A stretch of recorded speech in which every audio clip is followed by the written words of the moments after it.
Everybody, good morning. Good morning, channel members. Rob, Goose, Rex, Will, Gaten, Darren, Sergio, Dan, Chris, Valerie. Welcome to the stream. And uh so anyone know why our YouTube membership stars are different color of blues? It has to do with how long you've been a channel member. And the longer you're a channel member, the different color you'll get. So it's a whole reward system. And I have thought about replacing the stars with different icons. I just haven't come up with a good idea what color icons to do. So for those of you that have been a channel member for longer than a month now, you have a different color blue than ones that are relatively newer. So anyway, there you go. There you go. That's why the stars are different. And there's a whole color gamut, and it should tell you on the channel page. I don't know. It does for me. So anyway, thank you everybody for being here, and thank you for doing the channel membership stuff. I do plan on putting out the top 50 thing for the premium members, and I may do a top 10 for all channel members and give you that expectation thing. So those videos are kind of planned. I created a tool so I could search for the top options volume. It's a whole different process. And anyway, that's not like I can get the top 400 because I have a tool that does that, but I didn't know how to sort the top and find the top like the top 10 and the top 50 and things like that. So it's a whole different thing. And there won't be trade alerts. There'll just be a kind of a watch list and a high time frame expectation of what I expect moving forward. So on all those tickers, I'll try to update that. I don't know what the cycle will be to update that. So it's not really going to be real often since I'm going to do a high time frame prediction on them. They don't need updated like daily. So we'll see. We'll see. Yeah, I never stop. I'm always creating some new tool, new thing. I'm actually got another new price pattern I'm working on too. It's fascinating. I sat for almost 2 hours last night. Yeah, well, I'll get into the mortgage stuff here in just a second. But I sat for almost 2 hours last night with the replay tool going on TradingView, trying to trade this price pattern. And I was doing it all manual, and I think I was updating one candle a second, and I was on a 1 minute chart, and I went back like 3 months, and for 2 hours I was trading on a 1 minute chart, trying to do this price pattern and figure out how it was going to work in the real market without, like, I was trying to do it where I wouldn't remember what the price action had been. And I did pretty dang good. I did take some loss. I took 4 or 5 losses, but I did I'm going to say like 60 trades that were made money and 4 or 5 losses. It was a pretty good price pattern. I was up like, by the time I was done, I was up like 20 grand. I was just trading the underlying. So anyway, so who knew about this right here? Let's pull this over, share screen. Who knew about this? Massive jump in mortgage rates after the jobs report on Friday. The fixed mortgage rate, look at this. Look at this right here. This was the biggest jump, one of the largest single-day jumps we've ever seen in the history of mortgages. The rate went from 6.26 to 6.53. Like a point, was that 2.7 or 0.27 at 27 basis point or something like that? 7.3, yeah, 2.7 or 0.27.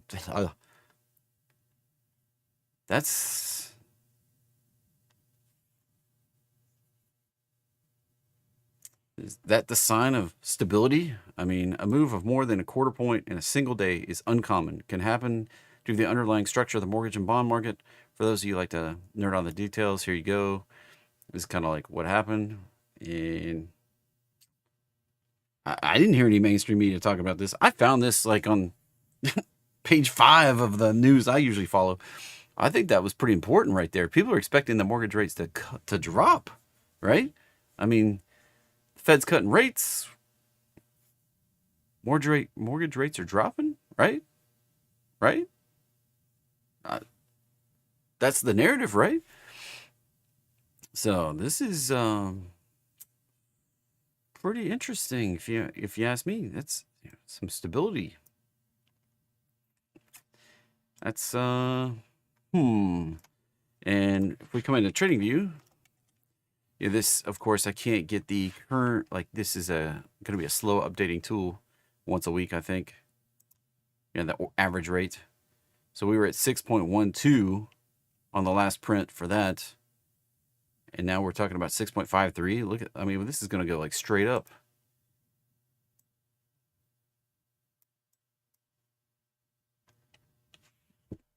That's pretty wild. Right? I mean, that's pretty crazy. And this is not, this is, I think it's updated once a week. So, yeah.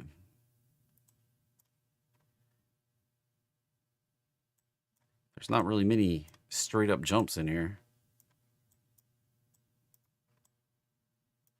That's a pretty big one going from 6.12. I do get some volatility.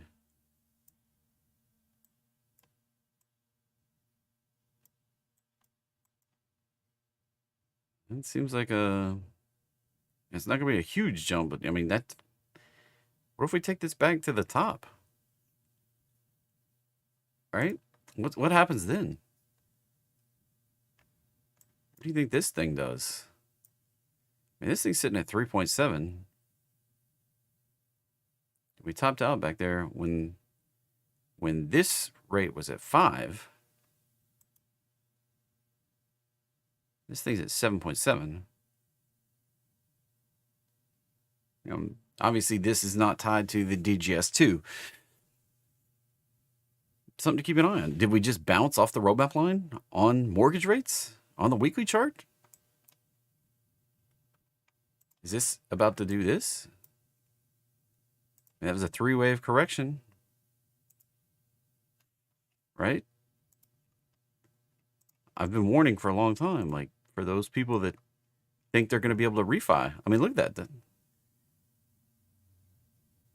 We may go up to 8, 9% here on mortgages.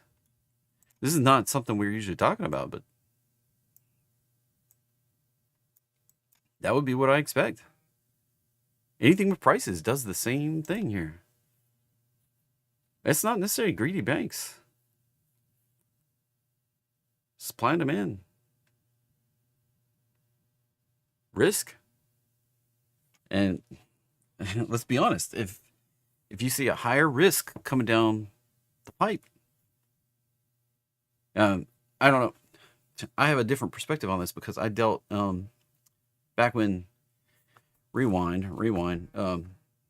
My mom got into consumer lending, like person to person. Actually, it was person to P2B lending, person to business lending. That was the Ponzi scheme she got caught up in, and I went really down the rabbit hole, and I opened an account at Lending Club, and Lending Club has since figured out that this doesn't work, but Lending Club did P2P, or consumer to consumer lending, person to person lending, and they were the intermediary that they took the loan that you wanted, like say you wanted $10,000, right? And they broke it up into $25 buckets, and then investors could come in and buy and fund a bucket. You could buy the whole loan if you wanted to, and they would rate the lenders. I'm sure it's a common behind the scenes rating system, but it was like A through G. You would be rated, and it's kind of like it reminded me kind of like the the AAA rated bonds and stuff like that. You would have people that were like A plus, A minus, B plus, B minus, and you could buy loans in those. And you could look at the rating on the people, and they actually had automated tools that would take your money and reinvest it into the buckets and keep you in a balance. You come up with your own risk balance, but A's paid the lowest amount. They were the closest to the market rate, and G's were like 3-4 times. They were like credit card rate type rates, 30% or something like that. But those were the highest risk to go bust also. And unfortunately, Lending Club doesn't do this anymore. I'd pull it up and show you. But, they figured out this doesn't work. It's too easy to scam it. And, people were what happened with Lending Club, people were stealing identities, passing all the credit checks, borrowing that money, disappearing the money, and then, that at that point, how do you recover the money if it's just gone? Like the scam is, that's a huge exposure risk.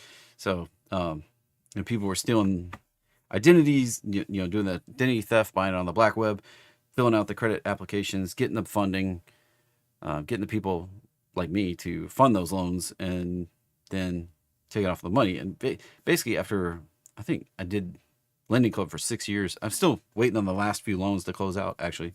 But I think barely break even after 6 years, even with all the mix of risk and stuff like that you were able to do.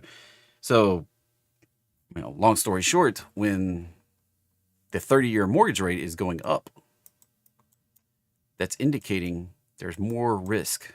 When the average rate is jumping like that, it's indicating more risk in the market for lenders.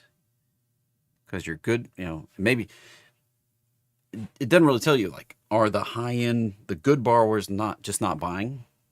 So the low end lenders are the ones pushing the average rate up. It doesn't, the whole picture isn't really present here. But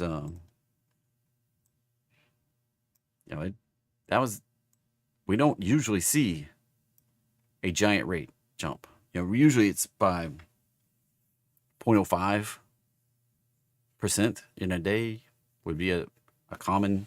I don't know how many of you have shopped for a rate. A lot of people just go to the bank and what's the rate? But back in 2003, when I was originally trying to buy my first house, back here, let's see, 2003. It was a pretty heyday period here. Yeah, I caught it right there. You could call in daily, or deal with the lender I had wanted to underwrite, and there were like some giant month-end bonuses if they underwrote so many thousands of dollars of loans. And right there, they were checking in with me daily, like, hey, we can if you want to lock in your rate today, we can do that. And then they call back like, hey, the rate dropped, we can lock it in today for lower, and you can let the other lock go, and your lock would be good for like a week. You could get to closing or something like that. So they were checking in with me daily, and that's kind of where I learned about the rates changing daily. And they usually, just small little incremental changes. But then, the risk you ran was tomorrow it could be up. And obviously that's what happened back here. We saw the largest single day jump. So if you were trying to buy a house and you were looking at the rate, and yesterday it was, on Thursday it was 6.26 on average. And then now we're seeing 6.53 coming into today. I mean, whew. It's volatility. And that's a market we don't see volatility in. So I find that fascinating that we're seeing that kind of volatility in a market that's usually so stable. But that right there is that's a 1, 2, 3. That's a corrective pattern. We would expect that coming out of it. Right there. Anything with price works the same darn way. Right there. All right. Let's get back to what we normally come to talk about, the markets, right? How does mortgage rates play into the market? Well, it's indicating some structural issues on the in the underpinnings. That's what we're seeing. Now, ES was down got beat down pretty good overnight. We saw that giant move up, gap up, and move up into that resistance on Friday. pretty nice. But we're gapping back down, maybe pushing back down today. We're going to see. We're going to see. Let's go look at the ES overnight. Is the S&P 500. Kind of look at what's going on. So here's what we did. Here's what alerts like crazy. Come on. Stop firing off alerts. So Friday, we got into the close right here. Right there. That was the close candle right there. We jumped up on the reopen. Hit that new high or prior. I don't know if that's a new high or prior high. And then we've been down and down and down and down and down overnight. And just to give you a little preview on my new price pattern I was trading, this is not the time frame I would do it, but here would be the price pattern. And it doesn't meet all the requirements, but a break of this would indicate we were going back up here. It's not the correct time frame, and I don't have all the setup that I would need in place, but it did this, like it moved up and it did a kind of a symmetry triangle thing. And then if we break the uptrend or the downtrend of highs, tend to go right back up to that price area. And sometimes we get extensions. So a little preview of the price pattern I've been looking at. There's more rules to it. I just, very high level shared that. It's a interesting, there's an interesting thing, and I've got to build some tools to help me find it. So the symmetry thing was really interesting to me. So, all right. Anyway, back to ES overnight. We dipped down, finding support, bouncing off the 15-minute, maybe 30-minute, maybe 30 minutes kind of flat. That was a move up, a retrace. That was a higher high than the action we saw off the lows back here. Was a lower high than this back here. So still on the uptrend train so far. So far, so good. That potentially was a 5 up. But the problem here with that statement, that this was a potential 5 up. Let me see, where's the pattern tool? So if big if this was like a 1, 2, 3, 4, 5. If that was a 5 wave up right there, and let me pull it off of the. So everybody see the 1 here, 2 here, 3 here, 4 here, 5. Now the big problem, 1 and 4 overlap. Everybody see that?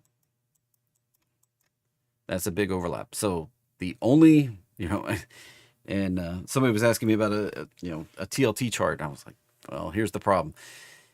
So this was the origin, and that was 5. So here's the move right there, and we're getting overlap in between. So that the only scenario, if this, if that is a 5 wave up, the only scenario that works is a leading diagonal, LD. Now, a diagonal is incredibly unreliable, and we may see this move rally back up to this point right here, and then get continuation down into a deeper retrace. Now, how deep? Well, first move down, the retrace. The next move down would put it right down near the bottom at the 1272 right here. We may go right back down. Now, if we do retrace like this, find support, that would be indicative that we have a wave 1 diagonal in place, a wave 2, and we may go ripping for a wave 3, and the wave 3 may be a diagonal also. So that's what we're looking for right now on the price action for ES. That next move up would probably take us up here to 5,800. right in this zone would be the next expectation based on the price action. So if we do this, that. Now, this could be it, and we just go ripping off, and maybe it puts us up higher. Still about the same. I think the target's still probably pretty much the same. I think we're going to come up into this 58.50 area. I need to move my thing down. Somewhere in there, we're going to come up in there. Either we rip out now, or we bounce down and then come up there. Which path? Not sure. Now, the caveat to all this, if we break the low, right there, probably going down deeper. All the things I said back here still apply. Next support zone down to around 5,600 and possibly down to down here around that 54, 5,500.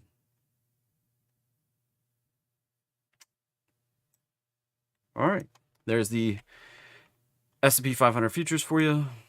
Why futures? Because they have the overnight price action, whereas the cash index over here does not. Does not have that. Now, NASDAQ. This had a giant retrace down to that 30-minute roadmap line.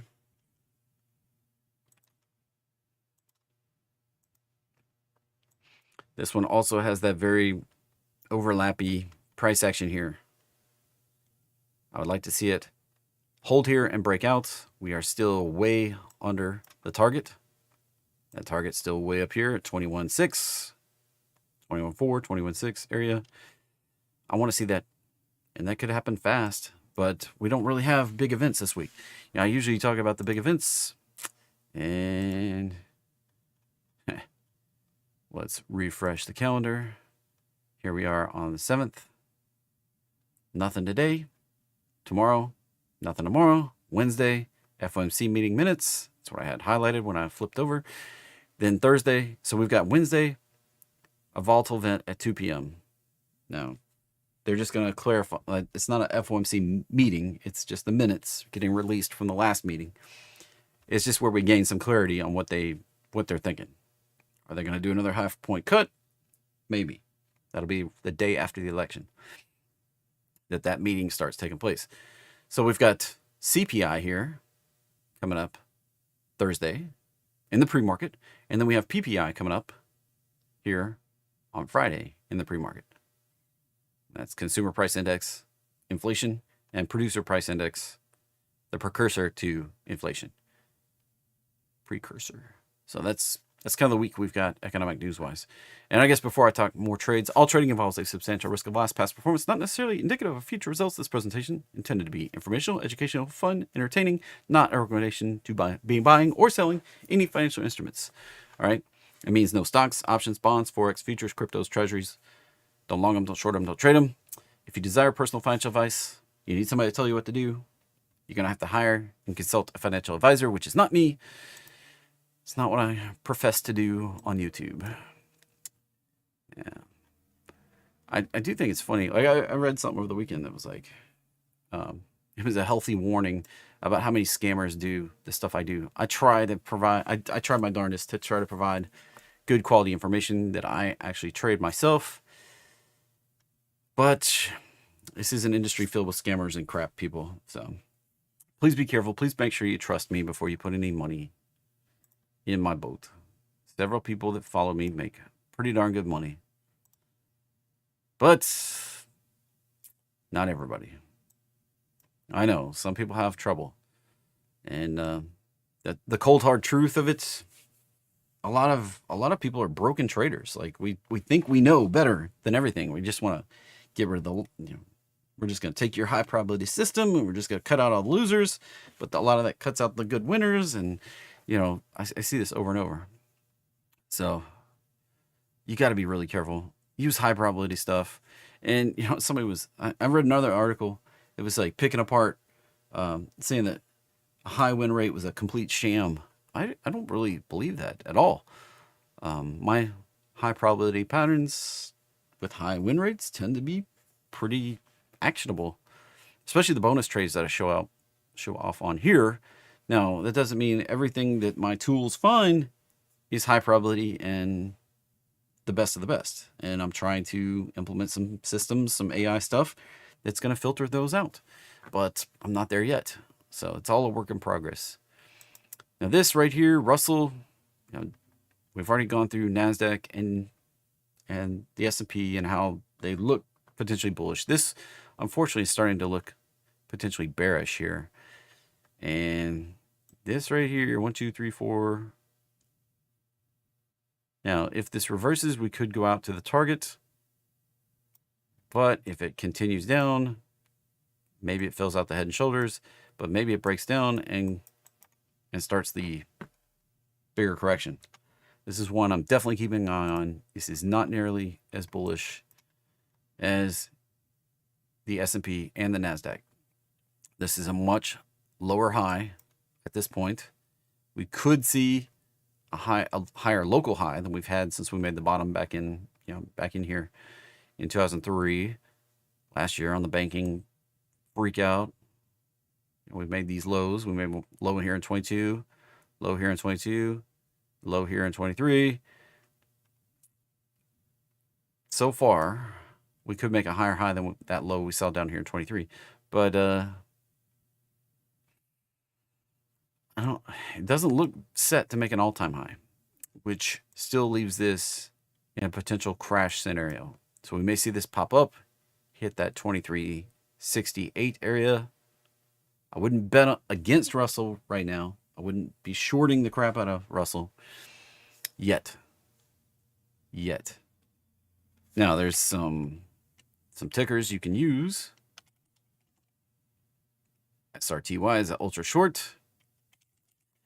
URTY is an ultra long. Those are leveraged. If you were to buy puts on the ultra long, you may make pretty good money. And SRTY may be like, well, I can buy calls here. This may underperform. I'm just warning you. All right. That's not the same chart as we're seeing on Russell. This is reaching all-time lows, whereas Russell is not at all-time highs. So this is a declining asset. And URTY, be careful here too. This one's got a declining asset. You know, look at the actual Russell chart. We're up here messing around. This is down here near the bottom. It's a cautionary tale. So, leverage instruments may not be the best way to play. Might be better to just do puts on IWM.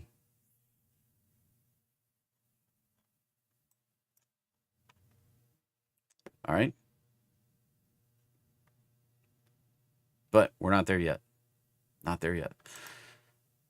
Oil, looky. What's happening? Didn't get the lower low, but this is looking pretty sparky. So where is the current resistance? Let's jump over to a little cleaner chart here. Just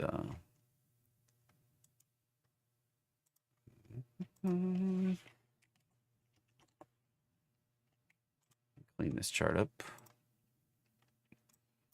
Let's talk about it over here where it's a little cleaner. I don't have all my notes.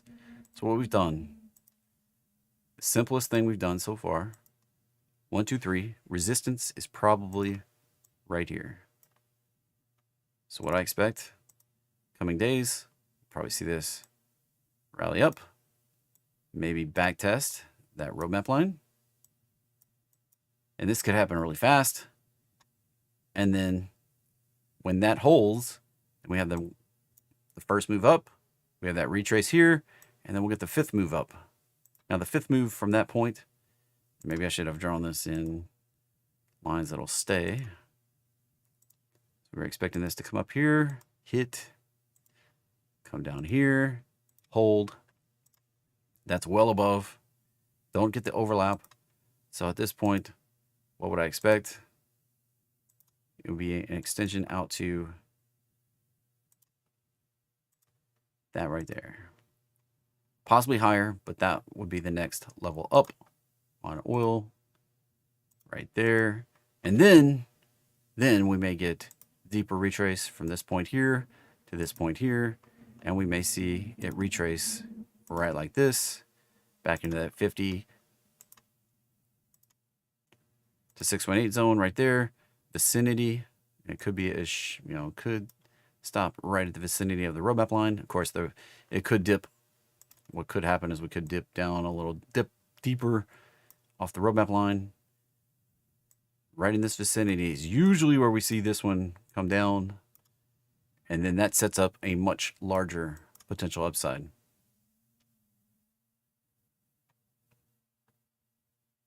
All right. Now, we're back in the coin flip zone for the election. Back in the coin flip zone. If we break out the top, it's indicating the challenger is going to win and kick out the incumbents from control. It's interesting what's playing out right now. We got less than a month left. Thought it'd be really interesting. Less than a month left. 31 days in October. 2 days November 5th. We got, what, 29 days left? Do we find out? Probably won't find out till the next day, but hey. It's getting interesting here. If this rips, if we're up here in the next 2 weeks, I think we're indicating the challenger might win. GC, still chopping the box. Yeah. Thought we were going to get a rally today, but nope. Right back down, consolidating the box. Still in the box, still in the box.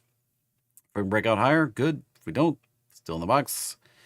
This is the primary expectation, just more sideways for GC.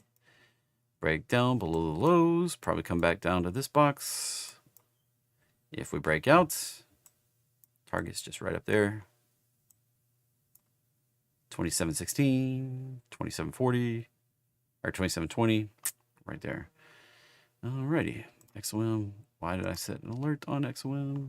Well, breaking out, baby. Beautiful. Breaking out of the top. Alright. Bitcoin. It's doing the thing I needed it to do. This is very potentially spicy in the coming weeks here. If we can break out through the downtrend of highs.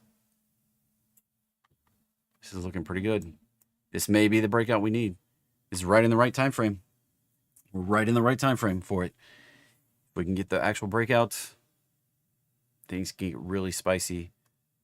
Now, the real run I don't expect to happen till U.S. Thanksgiving right here in November. That's where I expect us to be breaking new highs. So we've got another month and a half to go, month and a third, month and 2/3 roughly to go before we get there. The target's 150 to 300,000. Now why?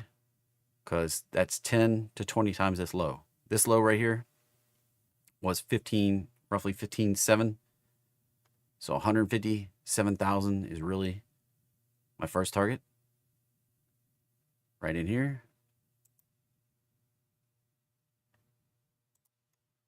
And 20x of that. So 314,000 would roughly be the upper end of my target. So that's the target box over here. And it may take well into next year to get up there. So once we get past this point over here, somewhere up in this zone is where I'm expecting us to go.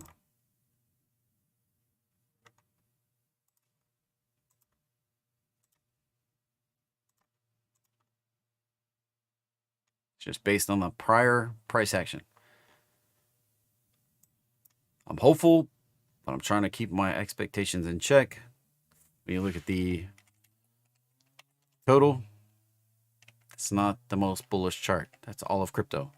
Look at total 2 without Bitcoin. That's a less bullish chart. It's resistance under the, found resistance going higher at the roadmap line, retraced, held a higher low, but not breaking out yet. Total 3 without Bitcoin and Ethereum. That did bounce. So Ethereum's dragging it down because this did bounce off of did try to break out, did hold the roadmap line. Nice. If we actually break out, it's indicating that the rest of crypto, excluding Bitcoin and Ethereum, looks pretty dang spicy. And then we have others, which take out the top 10. And this one looky here. All came together at the roadmap line, busted up, retested from the top. If this can break out, indicating that altcoins might get pretty spicy.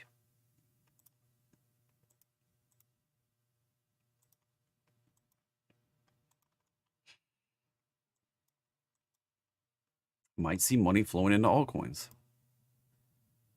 We topped out back here at $360 billion in altcoins. This next run could take us up here to about $400 billion tied up in altcoins. So things could get spicy again on some altcoins. This is outside of the top 10. Ethereum here, still looking kind of nasty. We're seeing, now this does have a potential 5 up, a nice retrace to a 618. If we break out, we're probably cruising right up in here, 3,200. It's no guarantee. But if we break down here, target. All we need basically is a lower low than we had right back here in August. But, big but, this could go all the way down to 2,000, possibly even 1,600. So just be careful. DXY, right up to that resistance, holding. Maybe, as I talked about last week, we may retest that roadmap line and then go for the next move down. That would be my expectation there. NKD, this is not a request show, Ringo. NKD is sitting right there at resistance. If we can break through, we tried really hard on Friday, retracing a little bit. If we can break through, up there is the target, 44,000. They're trying to jawbone the market higher without doing any rate adjustments. Just like Powell, they're trying to copy Powell. I don't know. Can we break out? Can we get above that resistance of highs? If we do, this will probably take the U.S. market with it. If we bounce down and break down below here, we're looking at a bigger correction in the U.S. markets. Right there. So I go and pull all the things moving $2 or more. Up goes on the gainers list. Down goes on the decliners list. And then we talk about them looking for opportunities for the day. And if your ticker's not on here, like Tesla was just requested, it means that it wasn't moving much in the pre-market and it's not all that interesting so far today. So that's what we got. That's how we do it. And APD, looking like we're playing out here. We may roll over. Be careful. We're hitting targets. We book and or protect profits here. Make sure you have your exit plan in place. This can roll back down to the roadmap line. SRRK, Scholar Rock Corporation. I don't even think I've ever heard of this. It doesn't look like I've ever charted anything on this. Man. There is going to be some resistance going higher right there.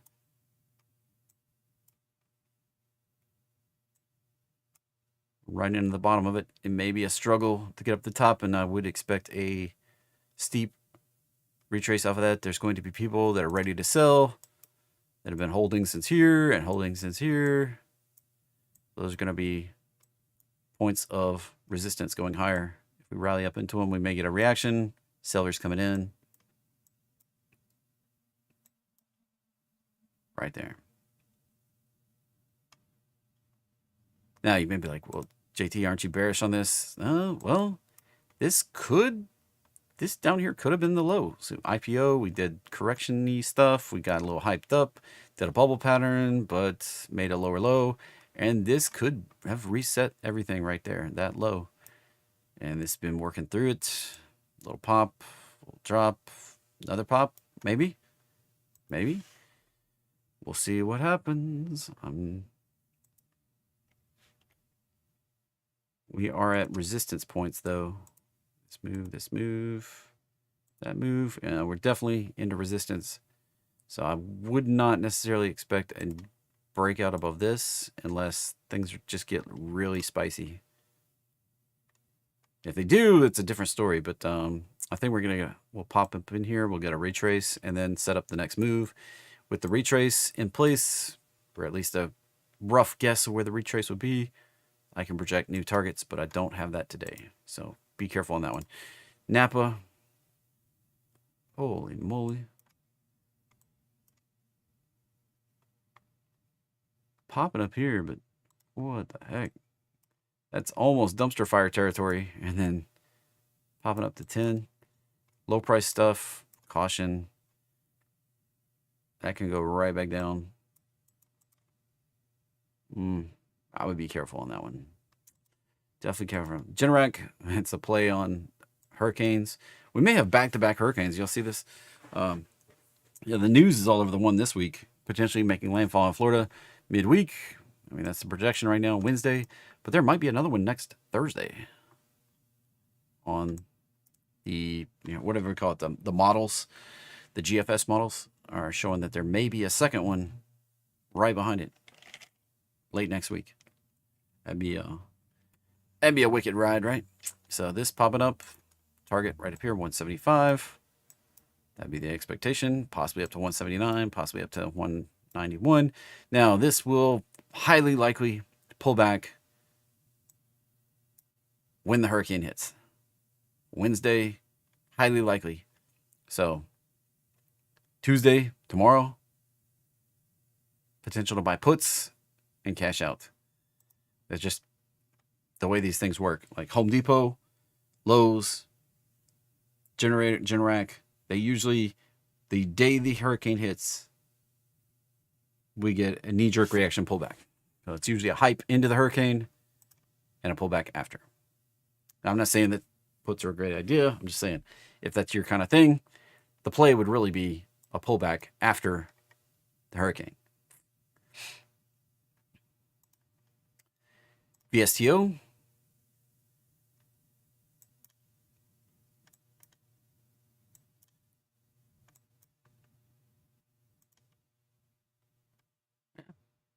Breaking out.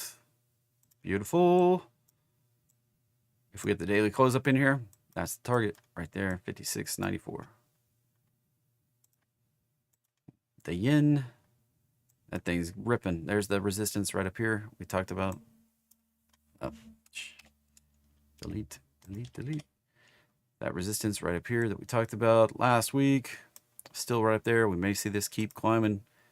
Eventually, though, this is going to have a big reaction. Now, I've read a lot more about China stuff. They've got a situation going where if they don't start doing quantitative easing, right now they've been doing quantitative tightening on their banks.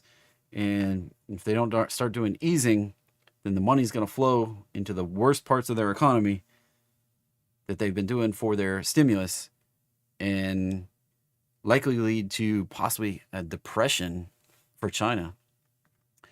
And even if they do quantitative easing, it's still a gamble whether it's going to play out right now.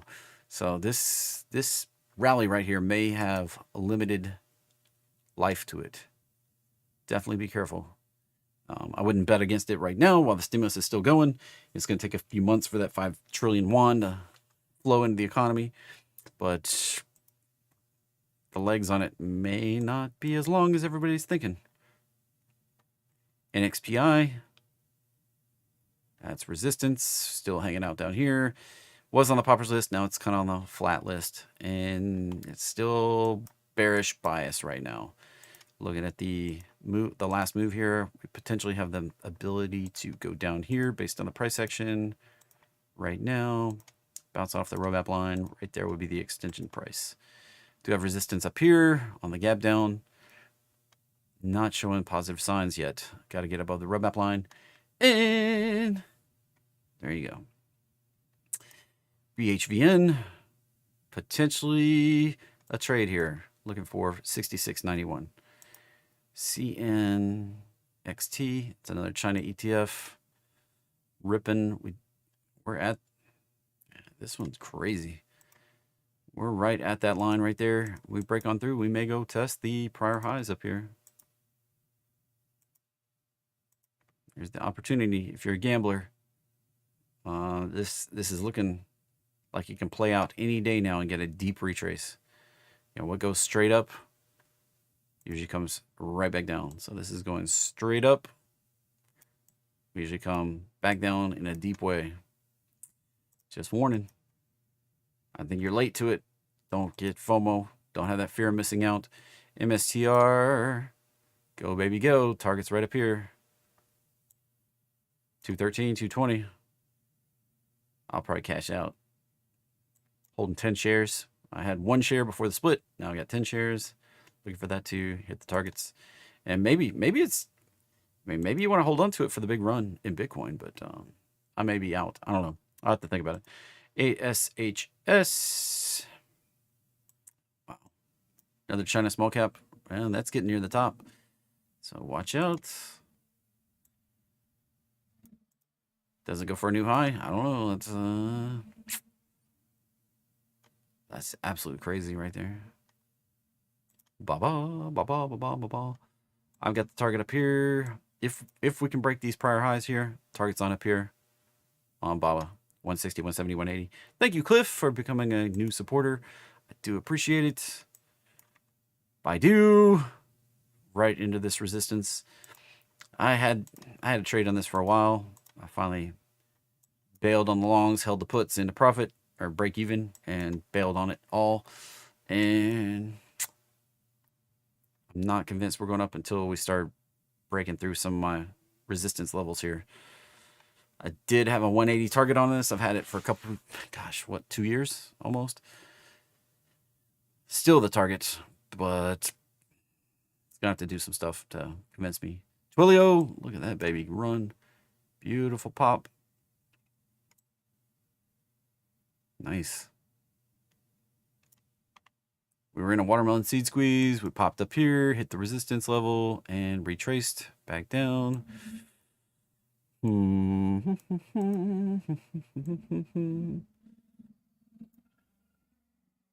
At this point, rally back up to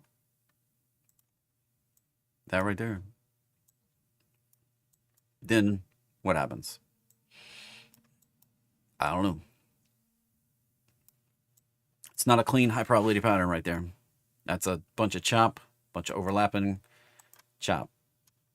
When I say overlapping, this high, that's low, the low, everything's overlapping. That's not very clean and clear. And that's not the kind of stuff big, strong reversals are built out of. Doesn't mean it can't. It's just not the kind of stuff big, strong reversals are built out of. When this is probably like, this is on the path. Like, up there's the target. This is it. Like, this is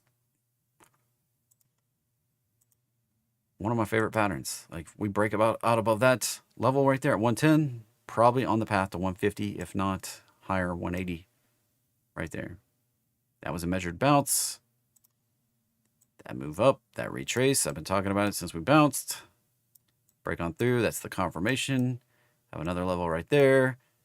But we're probably going on up here. 170, 180, somewhere in there. 160, 160, 70, 80. Could stop at 140, but I don't think we will. I think we're probably going on up.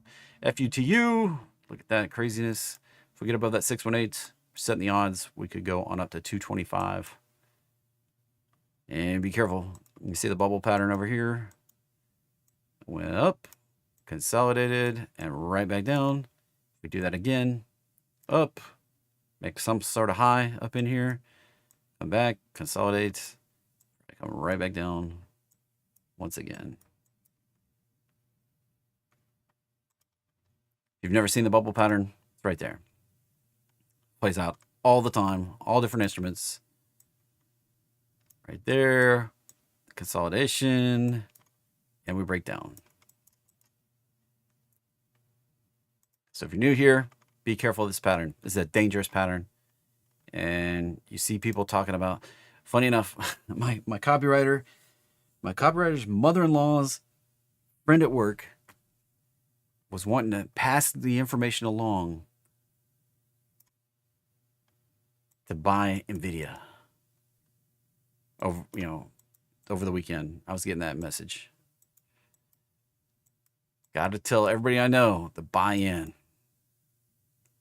Right? We're all going to be rich.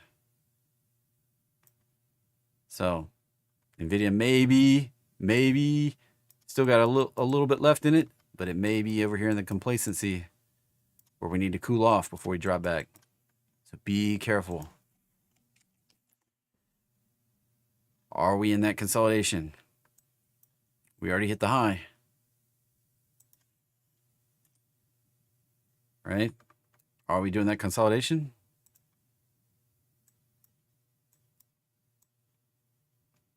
Before we break down? I don't know. Could make a new high. Could. We've got lower highs cooking so far. Maybe pushing out today. Maybe. We're testing it. We could make a new high. It's entirely possible. Entirely possible that we're still on the climb. We're still doing one of these little consolidations in here before we get that ultimate blow off. It's possible. We look at SMCI. Hard to argue that that one's not already on the path back down. We got the blow off. Consolidated. Over here. Broken down. Highly likely we're coming back in this area. Just not quite there yet. A little bit left to go. We've already been touching in the 300s. We're really dang close to completing the pattern. Now that one was a high flyer and it did a 10 for 1 split right there. So now the prices are divided by 10. All right. Back to it. ESTC. Ooh. Came up just shy of the target. Popping a little bit today, but significant resistance at the gap down there. We gapped up and gapped back down in that same zone. So there's something with this price area right here that traders don't like. Something with that. We gapped up and we gapped back down. Significant support resistance right there. KB. Moving up, if we can trigger that close above the 618 today, we may be setting up for 68 target up there. Decliners, ASML. I still think we came up, we rallied up, hit that resistance. I still think the downside target's down here in the box. Garmin is down to the roadmap line. Let's just clear it off and redraw it. We've got the move up into the high, retrace if we can hold the support here. Next target up 188. We're going to have to break back above this resistance or the gap down and that consolidation, break it back through that to get up there.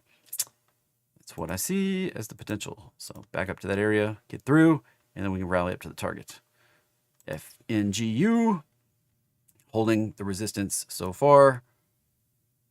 Be careful. That's FANG, 3x leverage on FANG. Humana plummeting into the abyss. Where is support? Maybe 164 below the current 234. And that's a sizable potential extension there. Now we can rally back up. Can spend a little time rallying back up to the roadmap line. Wherever it might kick in here. It could accelerate with that drop down. Could rally up there before we turn down again, but so we're not done yet on the downside. Lennar, I was warning, that was at targets. Needed a retrace. Here's support. Probably going to get it. That would be what I expect. Further decline. AXP, hitting extensions. I'd be careful. That can get a knee-jerk pullback. Was on the droppers list. Now it's basically flat. LASE. Well, there you go. That's the bubble pattern played out really quickly. There's no time frame that has to play out, but there. Consolidate and right back down. That one can be done. Doesn't have to go lower. Doesn't have to bounce. If it did bounce, here's the resistance we would expect. Right up here, around 14. If it gets through that, 22, 24 be the next upside. Amazon, come on. Do something. It's like that meme, like do something, you know. Stick guy poking the, probably going to retest the roadmap line again. Then can we bounce? Question mark. Or do we break down and head down here? Question mark. Unclear right now. I don't like this respecting the gap there. That's not my favorite. I wanted to see this get spicy and head on up. CIEN, right to the target. Now we expect a retrace. ARM holdings. There's the resistance. There's the support. Still in the middle. That's what I expect. KBH. KB Homes right there. Let's see. R. Let's look at nail. And retrace. Let's see. DHR. Retrace. Yeah. Looks like home builders are going to be retracing. AGQ. A little bit of consolidation here. This is set to pop, but not doing it yet. Sign one exclamation point. Look at silver futures. Yeah. Consolidation before. I'd love to see this get the extension right up into the target.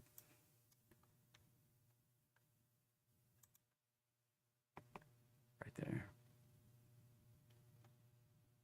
And bonus for the day. Bonus trade. BH. Here. Pull this down to the bottom. There we go. This is an entry now. Now we do have a little resistance up to the top of this candle here. Right there. There's the target right up there. If you want to know the statistics for this baby, give me just a second. I'll pull it up and talk about it. Control C and pop it over here and Control V. And there you go. BJ is the new potential entry. Target is 94.69. 94.69. Stop below 75.33. That's an $8.19 potential upside. That's based on the close from Friday, not the open today. 80% win rate on 5 trades since 2018, so not very statistically significant, but hey, can't all be winners. But 3.19, nice, strong profit factor right there. And I do really like this pattern. The fact we were well above the roadmap line, just touched below it, bouncing up, moving up. That extension right up to that target would be what I expect right there. Very nice pattern. Very, very nice and strong, as you can see right here. Potential for that rally right there. All right. 94.69 is the official number. All right. Bias for the day. Thanks for sticking around. Thanks for hanging with me. If anything I liked or said was beneficial, give me a thumbs up or share the video with a friend. With the friend. I don't know. Still at that resistance. If we can break through, there's the expectation. Otherwise, we're still working through this potential correction. Still cautious until we do break higher that we could get a deeper retrace down here. Still cautious. So be careful out there. I'll be live with a bunch of people at like 12:30. I'll try to post the link in. I think Lance has something new for the election that we're going to be talking through with a bunch of gurus, and should be an interesting thing. It's a sales presentation in the end, so if you want to come, great. If you don't, that's cool too. And I got a piece and a part in it, so I'll be there live at 12:30. Have a great day, everybody.